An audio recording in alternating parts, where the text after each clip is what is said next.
Good morning. नमस्कार मैत्रिणींनो, कशा आहात? तर मैत्रिणींनो, रथसप्तमीच्या दिवशी हळदी कुंकू आणि यशचं बोरन्हाण मी ठेवलेलं, तर तेव्हा समईच्या वातीमुळे माझा हात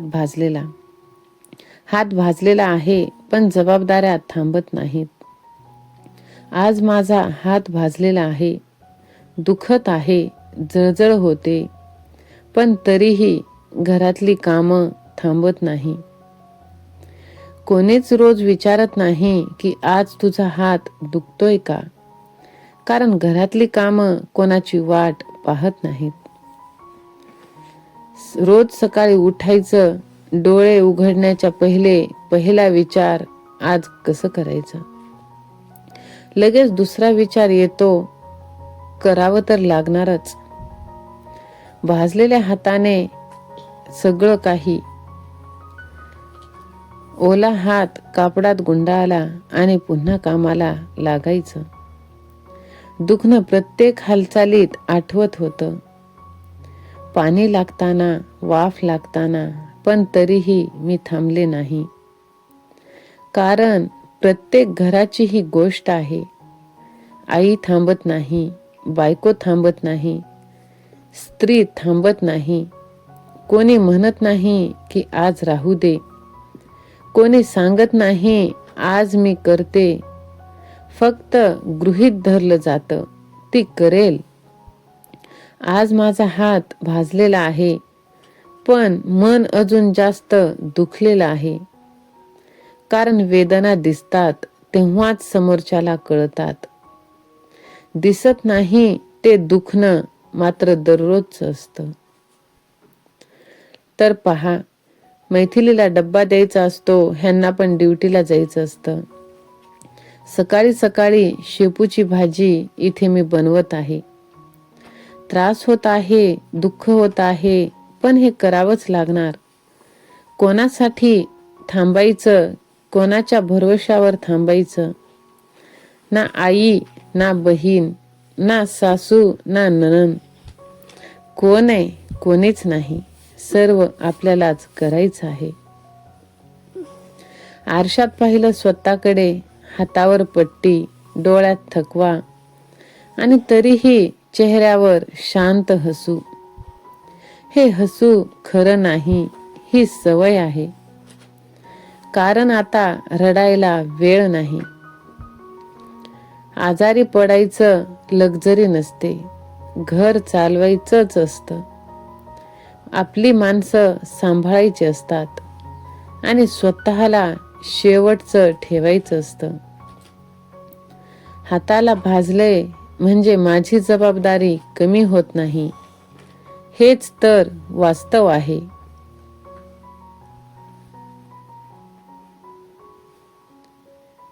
आज हे सर्व मी कॅमेरासमोर मांडले, तक्रार म्हणून नाही, दया मिळवण्यासाठी नाही, तर सत्य दाखवण्यासाठी.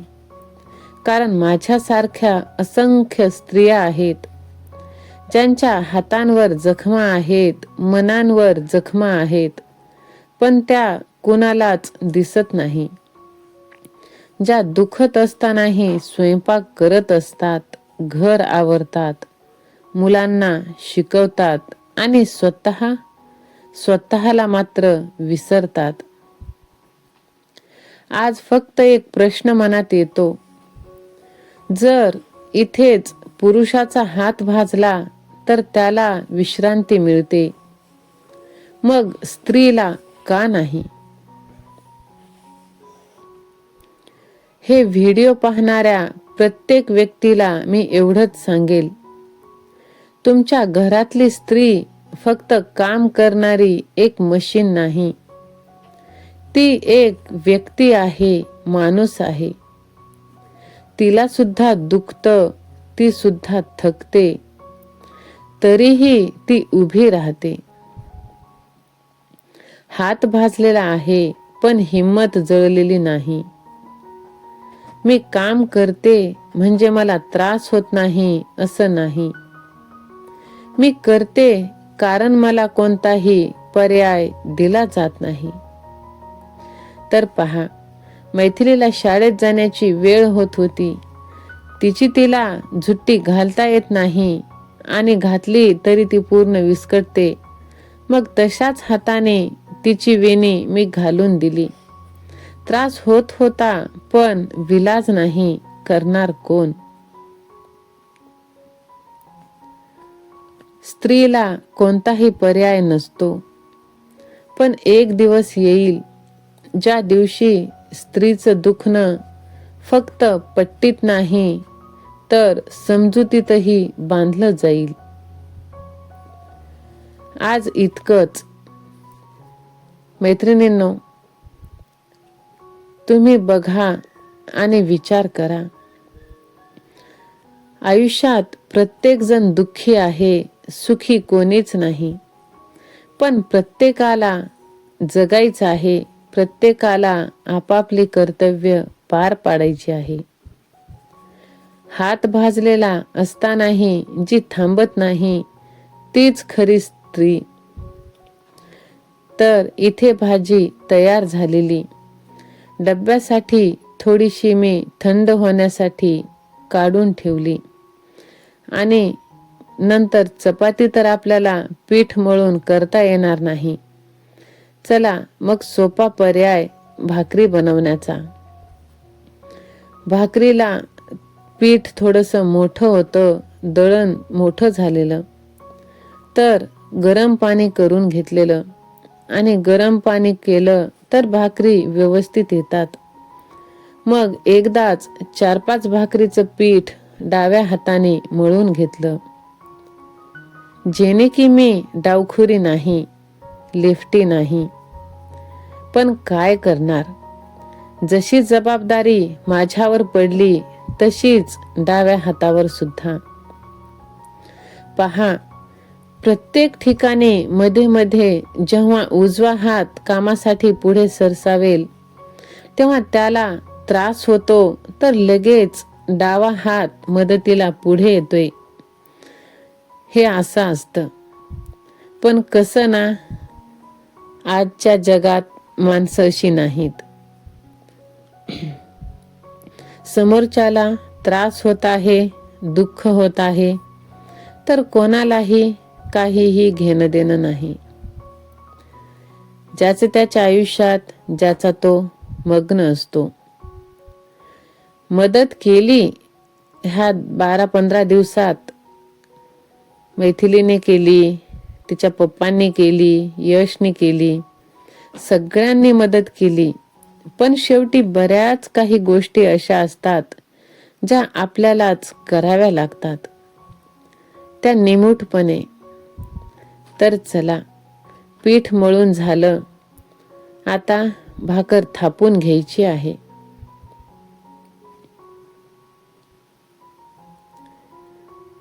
पहा, माझे पहिले व्हिडिओ जर तुम्ही पाहिले असतील तर तुम्हाला समजेल.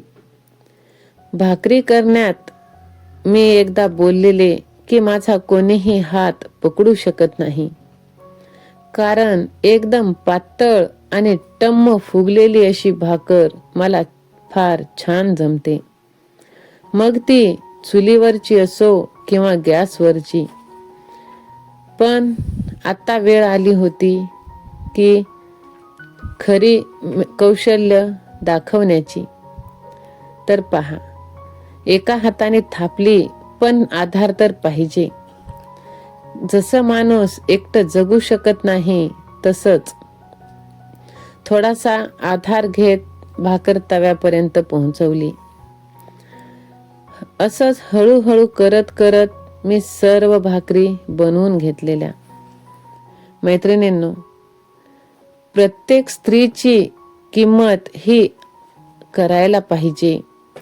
ती सर्वांची काळजी घेते, पण तिची काळजी खूप कमी घेतली जाते. बहुतांशी नाहीतच जमा असते. पण स्त्रीने सुद्धा दुसऱ्यांवरती अवलंबून न राहता स्वतःची काळजी घेणं हे महत्वाचं आहे. काय वाटतं तुम्हाला? कमेंट करून नक्की सांगा. तर पहा, कधीच नाही ती चुकी माझ्याकडून झालेली. आयुष्यात मला एवढं कधीच मोठं दुःख झालेलं नव्हतं. दुःख म्हणजे जखम.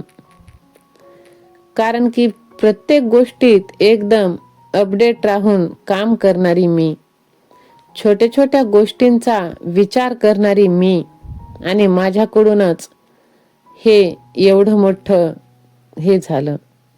पण करणार काय? काही गोष्टी होऊन जातात, त्यांना पर्याय नसतो. वेळ होत होता मैथिलीला स्कूलला जाण्याचा. तिला शेपूची भाजी मुगाची डाळ घालून बनवलेली फार आवडते. ती म्हणे मला अजून दे. मग तिला अजून थोडीशी भाजी मी वाढवून दिली. आणि पहा मॅजिक, एका हाताने भाकर बनवली तरीही कशी टम्म अशी फुगलेली. हार मानायची नाही. परिस्थिती कशीही असो, घाबरायचं नाही. कारण आज जरी परिस्थिती वाईट असली तरी उद्या नक्कीच चांगली येणार आहे. फक्त हा विश्वास आपल्यावरती असायला हवं. मैत्रिणींनो, आपल्या शरीराची काळजी आपणच घ्यायला हवी. त्यासाठी आपण सकस आहार घेतला पाहिजे. भरपूर पाणी पिलं पाहिजे. दररोज स्वतःसाठी अर्धा एक तास का होईना वेळ दिला पाहिजे, तो व्यायाम करण्यासाठी. आपल्याला टेन्शन काही कमी नाही. ते तणावमुक्त राहण्यासाठी ध्यान, मेडिटेशन केलं पाहिजे. जरी आपल्या घरात कोणी ऐकून घेत नसेल तरीही आरशासमोर उभं राहून का होईना आपल्या भावना व्यक्त केल्या पाहिजेत. आपल्या आवडीचे छंद जोपासले पाहिजेत. स्वतःसाठी वेळ काढायला पाहिजे आणि सकारात्मक राहायला पाहिजे. चिंता केल्याने ज्या गोष्टी आहेत त्या सुटत नाहीत, पण आपलं आयुष्य, आरोग्य मात्र खराब करत असतात. मेलेल्याला जे जाळली जाते ती चिता, आणि जिवंत माणसाला जाळते ती चिंता. त्यासाठी चिंता करणं सोडून द्या.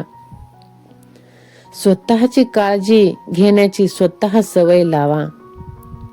काय गरज आहे दुसऱ्यावरती अवलंबून राहण्याची?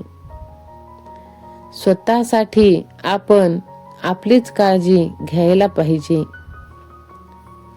स्वतःची काळजी घेणे ही चैनीची गोष्ट नाही. निरोगी आयुष्यासाठीची एक अत्यंत महत्वाची गरज आहे. होय मैत्रिणींनो, आपणच आपल्याला दुर्लक्षित करत असू तर आपल्याला कोण समजून घेणार? आपली काळजी कोण करणार? म्हणून मी स्वतःची काळजी घेते असं तुम्ही म्हणा आणि तसं करा सुद्धा.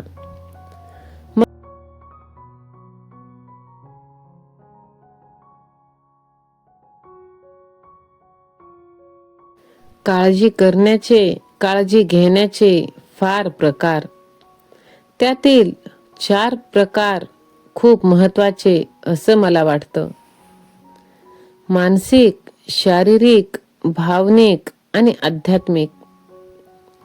मैत्रिणींनो, जर तुम्हाला 4 चौकोन असलेल्या वर्तुळाभोवती फिरताना आणि त्या प्रत्येक चौकोनावर चिंतन करण्यासाठी थांबताना कल्पना तुम्ही करू शकता. स्वतःची काळजी घेणे हा निरोप आहे का? तर नाही. हे स्वतःच्या संपर्कात राहणे, हे व्यक्तीच्या कल्याणाबद्दलची काळजी, भविष्यात संपर्कात राहण्याच्या इच्छेवर देखील भर देते. होय मैत्रिणींनो, स्वतःवरती विश्वास ठेवा.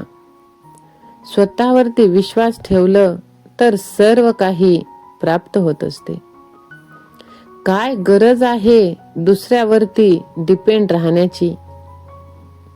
काय गरज आहे छोट्या छोट्या गोष्टींसाठी रडत बसण्याची? होय, स्वतःची काळजी घेणे हे स्वार्थ आहे असा एक गैरसमज पण सत्यापासून दूर जाऊ शकत नाही.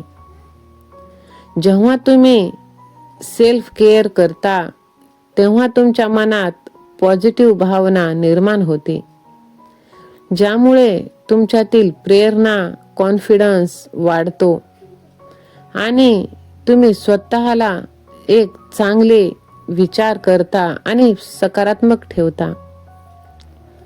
मैत्रिणींनो, एखादे काम पूर्ण करण्यासाठी कमी प्रमाणात ताणतणाव हा एक निरोगी मार्ग. पण सततच टेन्शन, ताण, चिंता तुमच्या मानसिक आरोग्यावर, शारीरिक आरोग्यावर परिणाम करत असते. म्हणून तुम्ही काळजी घ्या, स्वतःचा मूड सुधारा, स्वतःचा आत्मविश्वास वाढवा. काही गरज नाही आनंदी राहण्यासाठी दुसऱ्यावर अवलंबून राहण्याची. आपण आपली काळजी घेतली, आपल्या मूलभूत गरजा जर आपण पूर्ण केल्या तर सर्व काही शक्य होतं. बाहेर पडा, आटोपून घ्या, हवामानाला अडवू देऊ नका. रोज चांगले फ्रूट्स, चांगलं आहार घ्या. आपल्याला चांगले वाटणाऱ्या लोकांसोबत वेळ घालवा आणि सर्वात महत्त्वाचं म्हणजे नाही म्हणायला शिका. मैत्रिणींनो, आपल्याला असं वाटतं की सर्व काही मी एकटीने करावं, प्रॉपर करावं, पण असं नसतं. वेळ प्रसंगी वेळेला सुद्धा वेळ द्यावा लागतो. स्वतःची काळजी घेणे स्वार्थीपणा नाही. तर चला, आता इथे माझी भाजी आणि भाकरी झालेली आहे. 10-12 दिवसापासून हे असंच चालू आहे, भाकरी आणि एक भाजी बस. कारण त्रासच इतका होत आहे की एक्स्ट्राचं मी काही बनवूच शकत नाहीये. पण काय करणार, हे सुद्धा बनवायला त्राण नाही हातात, शरीरात. पण मुलांसाठी म्हणून बनवणं भागच आहे. बाहेरचं खाऊन खाऊन खाणार किती दिवस, त्यानेही आजारी नंतर पडणार.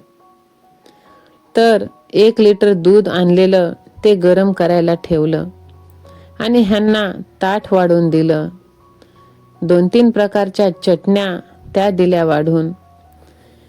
ह्यांना म्हटलं तुम्ही जेवून घ्या आणि मी निघाले परीला सोडायला. हातावरती बाहेरचं इन्फेक्शन बसू नये आणि लोकांना पाहून वाईट वाटू नये आणि आपल्याला नको असलेली सिंपत्ती मिळू नये म्हणून कपडा गुंडाळला. आणि हे पहा, हसत मुखाने पडले बाहेर.